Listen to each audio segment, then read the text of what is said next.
Friends, this is Kumar Amit and you are watching M top education channel. And dear friends, आज के segment में हम लोग देखेंगे difference between IPC and CrPC. IPC और सीआरपीसी में क्या अंतर है, इसको हम लोग देखेंगे क्योंकि बहुत ही इंपॉर्टेंट हो जाता है ये सारी नॉलेज। ठीक है, तो आइए देखते हैं difference between IPC and CrPC, Indian penal code and code of criminal procedure.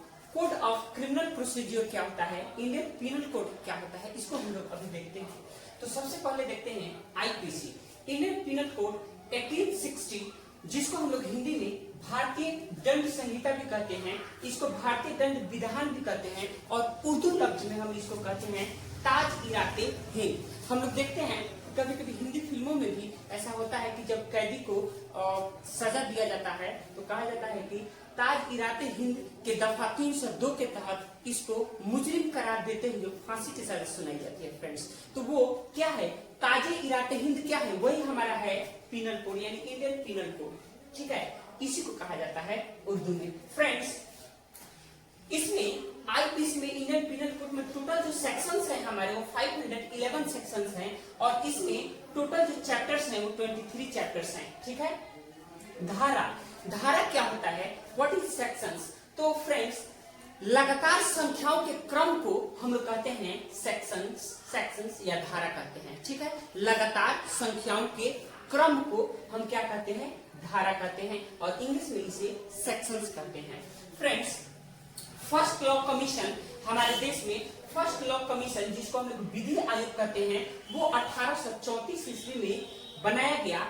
किसके चेयरमैनशिप में? तो लॉर्ड मैकाले के।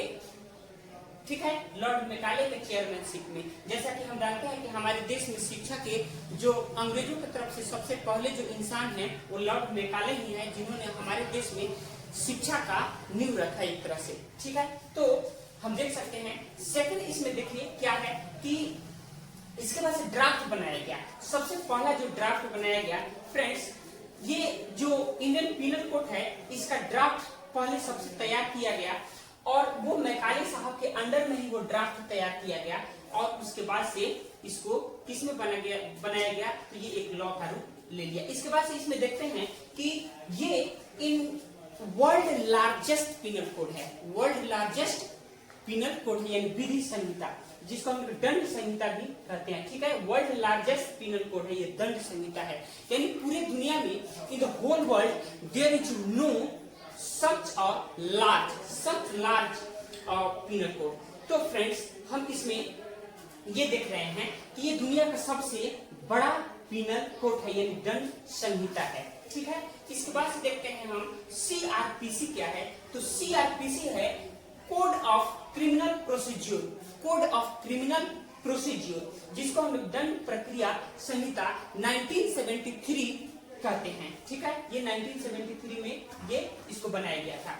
ठीक है, अब देखिए सीआरपीसी के अंतर्गत क्या है, तो सीआरपीसी में किस तरह के चीजें आती हैं उसको हम लोग देखते हैं। तो देखिए इसमें ऐसी चीजें आती हैं, यानी ऐसा कोई भी काम जिसके लिए आपका अंतर्मन गवाही नहीं दे रहा हो उस काम को करने के लिए, ठीक है, वो सीआरपीसी के अंतर्गत आता है, और उसको 1860 में ही इंडियन पिनल कोड के अंतर्गत उसको पनिशेबल बताया गया है। यानी according to Indian penal code in 1860 such type of any activity has been declared as a punishable crime। ठीक है, तो इस तरह से कोई भी ऐसा कानून है जिसको आपका कोई भी ऐसी एक्टिविटी या कोई भी ऐसा काम जिसको करने के लिए आपका अंतर्मन गवाही नहीं दे रहा है, तो हम उसको इसमें रखेंगे यानी क्रिमिनल प्रोसीजर कोड में रखेंगे।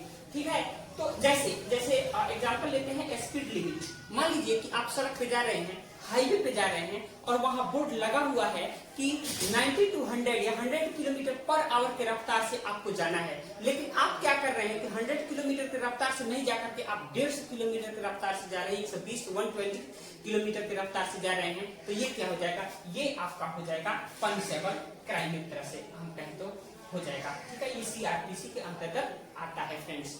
इसके बाद से देखते हैं IPC. IPC under section 279, IPC धारा के 279 सेक्शन नंबर जो इसका है वो कितना है 279, यानी rush driving is a punishable offence. Friends, IPC के अंतर्गत सेक्शन 289 यानी 279 यह कहता है कि अगर आप रश ड्राइविंग कर रहे हैं तो वो पनिशेबल ऑफेंस है। रश ड्राइविंग मतलब तेजी के साथ अगर आप बाइक चला रहे हैं, कोई भी 4 व्हीलर या 2 व्हीलर कोई भी गाड़ी चला रहे हैं तो वो पनिशेबल ऑफेंस होगा, ठीक है। और इस पनिशेबल ऑफेंस के अंतर्गत आपको 6 मंथ का जेल भी हो सकता है, आप 6 माह के लिए अंदर भी जा सकते हैं।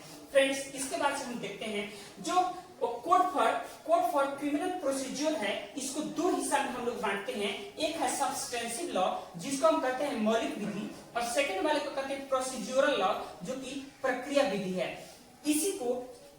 इसी का सब डिवीजन अगर हम करेंगे तो सब डिवीजन में हो जाता है कि सिविल लॉ जिसको हम लोग दीवानी विधि कहते हैं, और एक हो जाता है क्रिमिनल लॉ जिसको हम लोग फौजदारी कहते हैं। जैसे कि जमीन का कोई लफड़ा हो जाए, किसी का जमीन कोई हड़प ले या किसी का जमीन कोई जोत ले, तो इस तरह के जो केसेस होते हैं वो सिविल लॉ के अंतर्गत आते हैं। और मान लीजिए कोई किसी का रैप कर दिया, ठीक है, किसी को मारने की धमकी दे दिया, कहीं पर रैप हो गया, तो इस तरह की जो चीजें होती हैं वो क्रिमिनल लॉ के अंतर्गत आती है। तो फ्रेंड्स, ये बहुत ही इंपॉर्टेंट है।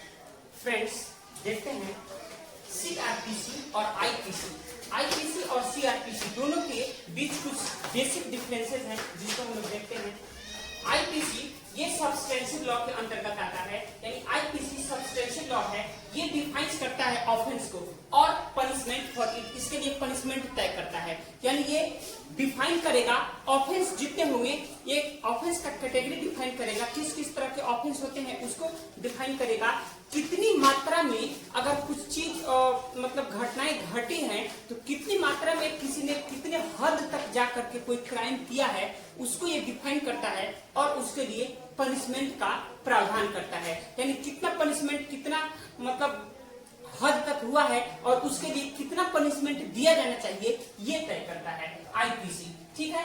यह जो होता है ये भी क्रिमिनल लॉ के अंतर्गत आता है, यानी आईपीसी में क्या है, ये क्रिमिनल लॉ है, और सीआरपीसी भी यानी कोड फॉर क्रिमिनल प्रोसीजर भी एक क्रिमिनल लॉ है, ठीक है, ये भी क्रिमिनल लॉ के अंतर्गत आता है।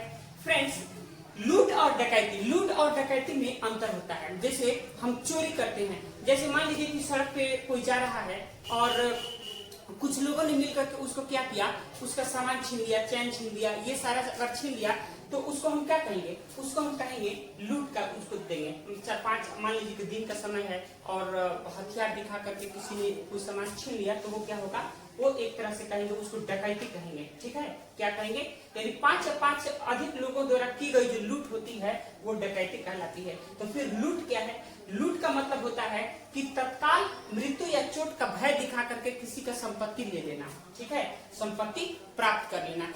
यानी जैसे मान लीजिए कि हम बैंक का एग्जाम लेते हैं, बैंक में 2 बजे रात में अगर 10 लाख या 20 करोड़ या 25 करोड़ की संपत्ति अगर चोर लेकर के चले जाते हैं तो उसको हम क्या कहेंगे, बैंक डकैती हो गया। वो डकैती नहीं है, वो तो चोरी है, क्योंकि जिस समय वो चोरी हो रही थी, जिस समय वो एक्टिविटी हो रही थी उस समय वहां पे कोई नहीं था जिसको न डराया गया, न धमकाया गया, न किसी हथियार का मदद लिया गया, तो इस तरह से वो चोरी कहलाएगा, उसको हम क्या कहेंगे, चोरी कहेंगे। फ्रेंड्स, ये इंपॉर्टेंट है।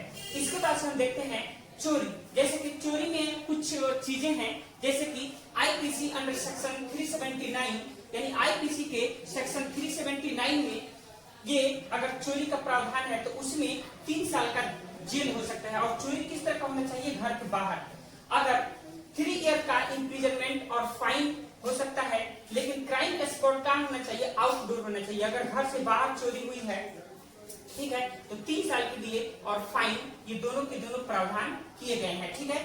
चोरी का दूसरा एक वैरायटी है आईपीसी के अंडर सेक्शन 380 में ये कहा गया है कि अगर क्राइम स्पॉट घर के अंदर है, घर में चोरी हुई या बाउंड्री के अंदर कोई सामान रखा हुआ है और उस वहां पे चोरी हुई है, तो अगर वहां पे इस तरह के क्राइम होते हैं तो उसमें 7 साल का क्या किया जाएगा, जेल हो सकता है, 7 साल का जेल हो सकता है। तो फ्रेंड्स, आई होप मैं ये बात आप लोगों को समझाने में सफल रहा हूं कि डिफेंस यानी आईपीसी क्या है, क्रिमिनल प्रोसीजर लॉ क्या है, ठीक है, लूट क्या है, डकैती क्या है, ये इन सारी चीजों को एक एक चीज को समझाने में मैं सफल रहा हूं। तो फ्रेंड्स आज के वीडियो लेक्चर में बस इतना ही, और देखते रहिए एम टॉप एजुकेशन चैनल। लेकिन इसमें कुछ इंपॉर्टेंट और भी तथ्य हैं थोड़ा, जिसको मैं आप लोगों को बता देता हूँ। इसमें देखिए क्या है, इसके बाद ये सारे चोरी होने के बाद इसमें कुछ ऐसी चीजें जिसके लिए, जैसे इसके लिए प्रक्रिया क्या होगी, यानी अगर ये चीजें हो जाती हैं, चोरी हो जाती है, डकैती अगर हो जाती है, तो इसके लिए प्रक्रिया क्या होगी, व्यक्ति गिरफ्तार कैसे किया जाएगा, जमानत कैसे मिलेगी, व्यक्ति कितना दिन तक जेल में रहेगा, एफआईआर कैसे लिखी जाएगी, ठीक है, और मजिस्ट्रेट का काम इसमें क्या होगा, ये सारी बातें जो है ये इसी के अंतर्गत आती हैं, ठीक है। इसके बाद से ये सारी बातें किसके अंतर्गत आएंगी, तो सीआरपीसी के अंतर्गत आएंगी, यानी code for criminal procedure law के अंतर्गत आएंगी, ठीक है। और एक है प्रक्रिया संहिता और एक है दंड संहिता, ठीक है फ्रेंड्स। ये दोनों की दोनों चीजें काफी इंपॉर्टेंट है। तो फ्रेंड्स आज की वीडियो लेक्चर में बस इतना ही। Have a nice day, take care and bye bye.